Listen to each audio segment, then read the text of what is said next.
មានរឿងអីមានរឿងអីកូនចង់សុំម៉ែសាងខ្លួនមិនបានកូនចង់ទៅបួសកូនឯងនៅតូចម៉ាក់ចង់ឲ្យកូនឯងទៅបួសទេកូនម៉ែព្រោះយើងក្រណាមួយកូនឃើញម៉ែធ្វើការរាល់ថ្ងៃកូនចង់ទៅបួសកូនអត់ចង់ឲ្យម៉ែលំបាកទេកូនអត់មានអីធំដុំឲ្យម៉ែទេកូនចង់សាងខ្លួនដើម្បីសងគុណម៉ែកូន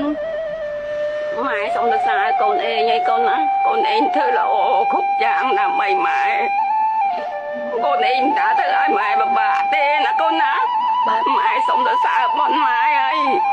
ម៉ែមានកូនតែមួយកូនល្អកូនចេះស្រឡាញ់ម៉ែក៏ស្រឡាញ់កូនឯងក៏ស្រឡាញ់ម៉ែណាកូនណាបាទម៉ែទៅសាកូនឯងមែនតើបងហើយកូនឯងធ្វើល្អជាមួយម៉ែណាកូនណាបាទម៉ែសង្ឃឹមថាថ្ងៃក្រោយ